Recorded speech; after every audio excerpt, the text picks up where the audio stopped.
I see a lot of really cool Windchime crafts online that use little bits of glass or pottery, metal pieces, different things like that.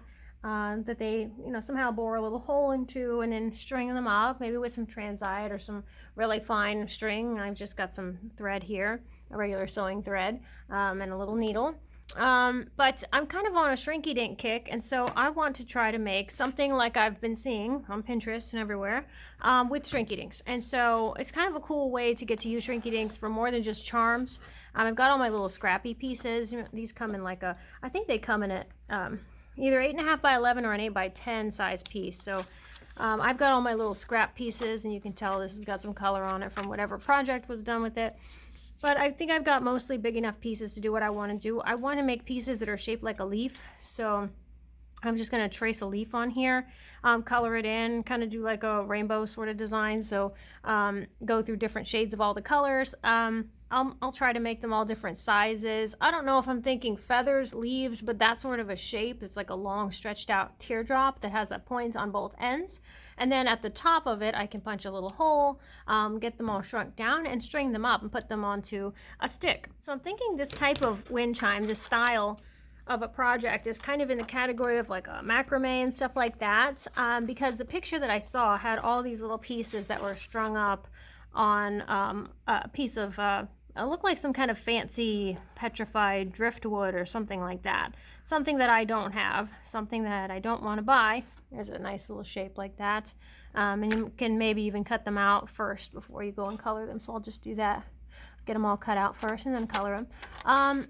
There's a lot of macrame pieces that incorporate sticks, fancy pieces of, little neat looking branches and things like that. I just as out of habit, whenever I see a nice looking branch, if I go to a park or if I'm just out for a walk or something and I see a nice little branch on the ground, I'll just collect it. I keep them and I save them for craft projects. And so I won't even trace this one on. I kind of traced it to show, but I can just freehand these really easily. And so I want them to all be different sizes. Maybe some are a little crooked, maybe some are a little wiggly on the ends or whatever. So keep in mind like a feather shape or something like that. So there's my couple that I start with.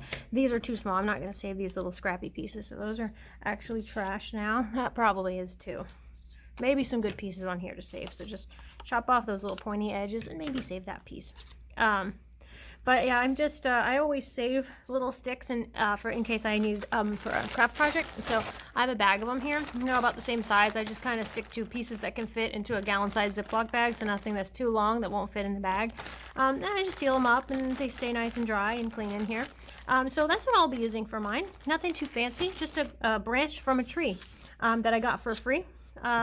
And so I will see how cool this can look. I really think it can look just as good as the ones you can probably buy on Etsy or somewhere, for $50 or more. So let's see what we can come up with using just shrinky dinks, colored pencils, and then some sticks that we found outside.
gonna punch holes in the tops of all these and kind of line them up the way I want them to be when I go to string them. I'm just careful when I make the hole. I don't put it too close to the edge because I don't want the hole to rip when I put the string in there. Some of these I did a little sheer because if you remember with the shrinky dinks, of course when they shrink down, all this color kind of becomes a little bit concentrated, so it'll be a little bit brighter or darker, however you want to say that, when it comes out of the oven than what you see. So of course all that shrinks up. Let's see here, I'm gonna arrange these the right way, and then I will throw all these in the oven, but of course one at a time, because they will stick together. They're so long and they have such pointy pieces on the ends here that I know if I go to put all of these in the oven at once, or at least as close as they can be together on the pan without touching, I know that's going to give me a problem when I go to get them out, because they're all going to kind of curl up, and then those sticky ends, when the shiny side on the back gets hot, it gets a little sticky. And that's why when you take it out of the oven, it's still a little bit pliable. It's still a little mushy, and you can almost kind of shape it or, force it to lay flat and things like that. I forgot my oranges. So you just want to make sure that when you put them in the oven, they have plenty of space in between, and there's no way that they can curl up and touch each other. So because I'm doing a smaller toaster oven, I'm probably going to only be able to put 2 or 3 on a pan at a time, but if you keep the oven hot, they won't take very long at all to start to shrink up. So let me get all of these finished punched, and I will start to slowly shrink them. Well, here they all are after they've all been shrunk, and some of them in the oven would curl up a little bit like this, and then I could have let them stay in and flatten out completely. But I thought it was cool that some of them will have a little curl, because these are supposed to be like little leaves or whatever. So, it's kind of cool if they have a curve to them. Yeah, some of them I couldn't help but let them flatten out. They just did it on their own in the oven. And now that I'm looking at them, I wish I had a shade of purple between this one and that one, but whatever. They can be a little bit sheer, if you do your colors a little less dark. I kind of thought I colored them pretty light, but some of them I went a little heavy with the color. So if you go a little lighter and don't press as hard, then you can get some more sheer ones, kind of like this one. You can still see a little bit of the strokes on there. But this is kind of how I want them to look, more or less. I want to string them this way. I just have to find a nice stick that I want to use, and maybe something that's a little curvy, something like this. And I think that'll be perfect. I can put my string starting kind of a little bit onto the stick, maybe an inch or inch and a half onto the stick. Maybe use these little nubs on here where the branches were, to kind of be a gauge for me. But I will get all of these put on their thread, and then I'll just do some double knots, and then figure out if I want them all to be about the same height, maybe some a little higher than others. Not really sure. I guess it'll all depend on how I end up stringing them all up. So let's go ahead and get that done. I've got a little needle to help me out too, so I can go right through that hole that's in the top of them, which shrunk also with because you can see what size the hole used to be right there. So that shrunk down pretty good too. So let's get these strung up. This thing turned out really cool. I'm actually really surprised with how neat it looks.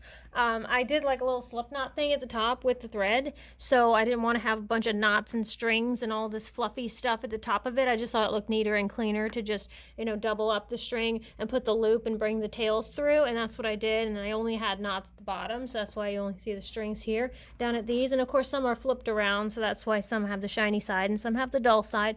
But it really wasn't even challenging to try to get them all about the same height, because I wanted them to be a little bit uneven, some higher, some lower. And you could even do this in a neat pattern. You could do this where they descend, or they start up high and they go down low, like stairs. I've seen these kind of things done in a spiral where it's done on like a dream catcher ring or something like an embroidery hoop, and then the strings that are coming around have the different pieces hung at different levels, and so it sort of spirals downward as it goes around. It's really neat. But something like this could be done so easily. You could do these in different shapes. You can have these as hearts. You can have them as just circles, stars, whatever you want to do. Just what a cool little easy project. Something you can hang up. And they do make a little wind-chimey sound when they're kind of all clanging into each other. So this is really cool. I'm really happy with the way this turned out, and I really didn't think it was going to look this neat.